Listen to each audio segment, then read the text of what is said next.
زړه افسانه ده څلورمه لور، لیکونکی د عبدالله جان مغموم. که ستاسو پام او ستاسو توجه ورته غواړم. بیګا د زرغون د 2 میاشتو ماشومه لور اخر مړه شوه. خدای دې وبخي، خو یقینا چې خدای به بخلي وي، ځکه چې د 2 میاشتو د ماشوم د نه بخلو اډو سوال نه پیدا کیږي. او داسې ماشومه داسې تنکۍ کلی چې چاته په دنیا کې د سترګو د غړولو سره سمدستي د نفرت په نظر وکتې شول. د چا په پیدایش چې د زرغون مور خپل انګور له په خوله کې د پیغور پستونه ورمنډل، او د چا په پیدایش چې د زرغون ټبر په سرو سترګه وجړېده. ولې ځکه چې دا د زرغون څلورمه لور وه، او د زرغون لور نه زوی په کار و، د زرغون د مور نمسی نه نمسی په کار و، خو د زرغون په قسمت کې زوی او د زرغون د مور په قسمت کې نمسی نه و. قدرت ته به دا نه وه منظوره چې د مور او د زوی د ارمان دې پوره شي، خو د زرغون مور د قدرت فیصلې ته سرخ کته کولو ته تیاره نه وه. هغې د الله پاک فیصلې ته غاړه نه یې ښودله، نو ځکه خو داسې لیونۍ سپېلنۍ شوه. ځکه خو داسې په کندو کپرو سر شوه. د مالت د بوډۍ ښځو سره سلاګانې وشوې، د دایانو سره مشورې وشوې. چا ورته وی چې زرغون له بل واده وکړه، او چا ورته ووی چې ماشوم له د څلوېښتۍ نه اګاهو په سورکړي انګار کې په سرو کړو سیخونو دواړه پوندې وداغه. که غواړې چې د زرغون زوی دې وشي، نو راپاس او د ماشومې دواړه پوندې په سورکړي سیخ وداغه، چې خدای پاک درله لمسۍ درکړي چې د جینکو پاټلۍ دې بدلې شي. د زرغون د مور زړه ته دا اصلاح پرېوته، او اخر یوه ورځ سهار وختي 2 سیخونه د نغري په سور انګار کې خښ کړي شو. اور بلېدو، سیخونه سره کېده. ماشومه د خپلې نیا د ارادو نه خبره په رڼۍ کې تړلې په خواږه خوب وده وه. ماشومه کلی نه وه خبره چې دا اوسنی خوب د دې د ژوند اخرنی خوب دی، او شاید چې بیا تر مرګه پورې داسې د آرام خوب ونه کړی شي. او چې ښه څه ساعت تېرېدو، نو دواړو سیخونو یو چخ ناری کړل. د ماشومې د خولې نه راوتلې دردېدلې سوځېدلې کریکه د سهار په خاموشۍ کې خوره شوه. په ټول کلي کې د سوځېدلې غوښې بوی شو. د ماشومې مور د غوجل نه په هیبت را منډه کړه، او چې کوټې ته راننوته، نو د زرغون مور لکه د خونړۍ سره کړي سیخونه په لاس ولاړه وه. مور په لور ور پرېوته، لور یې راپورته کړه، په سینې پورې ونیوله او په ژړا، دا ولې بېبې، دا دې څه وکړل؟ زما په لور دې دا څه وکړل؟ چوپ شه، سر دې وخوري. که غږ دې وکړو نو دا سیخونه درله په سترګو کې منډم. ته بوره شي، ته خو زما د زوی ژوند په غذاب کړو. د لوڼو کتار دې جوړ کړی د بل څه علاج نه و. جینۍ له مې پوندې وداغلې چې زما زوی له خدای پاک زوی ورکړي. په ژړا کې بېبې دا دې څه وکړل؟ دومره ظلم، زه به دې مړه کړی وم، ما له به دې سترګې ړندې کړې وې، خو دې ماشومې له به دې دومره درنه سزا نه ورکوله. بېبې د دې څه قصور دی؟ دې کومه ګناه کړې؟ دا ګناه خو زما ده چې ما له خدای پاک زوی نه راکوي. ډېر ظلم دې وکړو بېبې.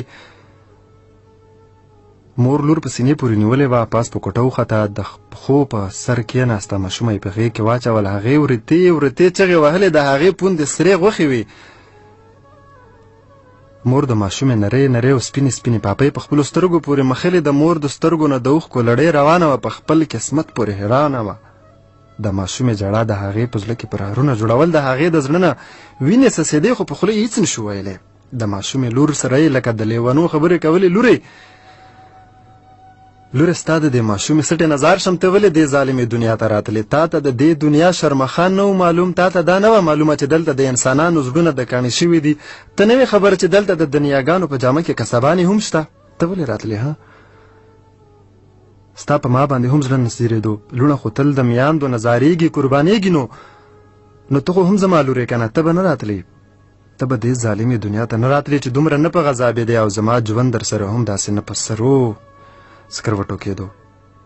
ته مړه شي لورې، دې دنیا ته ستا ضرورت نشته. د دې خلکو زامن په کار دي. زامن یو لور ته د پیدا کېدو حق نشته. نو ای لویه خدایه، ته بیا دا لوڼه ولې پیدا کوي؟ ولې پرې باندې میاندې زهیروي؟ ولې؟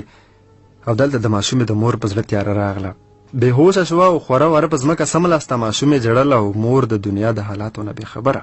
د لور د ژړا انګولانه بې پروا په ځمکې بوړې پرته وه. خدای خبر چې څه وخت یې خواښې پاس وخته. ماشومه یې د مور د غېږې نه راوشو کوله، په زانګو کې یې ورلړه کړه، او پنګور یې د یو زوړ څادر خور کو. د ژوند شپې ورځې تېرېدې د ماشومې دواړه پوندې څښا شوې.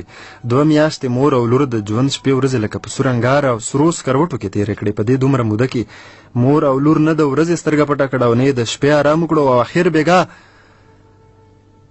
او اخر بېګا د زرغون د لور سختي ماف شوه. ماشومه کلی د ګل کېدو نه مخکې ورجېده، د مسکېدو نه آګاهو ورجېده، د غوړېدو نه آګاهو ودوړېده. نه یې سپرلي ولیده او نه د سپرلي نه خبر شوه. د مازدیګر لمر چې زیړېدو نو ماشومه تورو خارو ته وسپارلې شوه. مور یې ژړل، ډېرې ژړل. په ژړا ژړا یې سترغلي پړسېدلي وو. د مور د سینې پې راویښ شوي خو د پیو څښونکي د تورو خاورو د لاندې په خواږه خوب وده وه. مور شپه په الون بدلون تېره کړه او سحر وختي چې ملا بانګ ویلو مور بورکه په سر هدیرې ته لاړه. لویه هدیره، کنډر کنډر، هیبت هدیره، خاموشه خاموشي، زړه لرزونکې او بوږنونکې خاموشي. ډېر چاپېره قبرونه، ډېر قبرونه، بې شمېره قبرونه او د قبرونو په دغه خاریه کې د دې د ماشومې لور قبر دې ته لکه د یو ورکوټي تاج محل په رنګ یې ښایسته ښکاره شو. او ښایسته به ولې نه ښکارېده؟ د یوې مظلومې تزنېدلې ماشومې قبر خو د تاج محل نه هم زیات ښایسته. مور د خپلې لور په قبر ور پرېوته، قبر له یې غاړه ورکړه لکه خپله ماشومه لور یې سینې ته رانږدې کړې وي. یو څو بېواره چغې یې ووهلې او بیا لورې تا بېګا شپه په دې خوشي بیابان کې یوازې تېره کړه. ولې؟ یېرېدلې خو به نه وي، ته خو به وږې شوې وې که نه؟ لیونۍ، زما سینه خو همدغسې ټکه وه. راپاسه چې په خپلو پیو دې مړه کړم. لورې پښې خو دې بېګا نه خوږېدې که نه؟ بېګا خو به دې د پوندو د لاس ته ترتکې نه وې وهلې که نه؟ او ته خو بېګا په آرام وې که نه؟ بېګا به دې لا په آرام خوب کړي وي. لورې ما خو بېګا هم ټوله شپه په سترګو کې تېره کړه. زه خو بېګا هم ناکلاره وم، ډېره ناکلاره، دومره ناکلاره چې زړه مې بس ټک چاوده. اوس مې هم زړه سلیکې وهلې، د راتلو توار مې نه و، خو تاله راغله ما وې چې ستا دا نوی کور وګورم. ډېر ښایسته دی لورې، ډېر ښایسته کور دی، دا نوی کور دی، مبارک شه.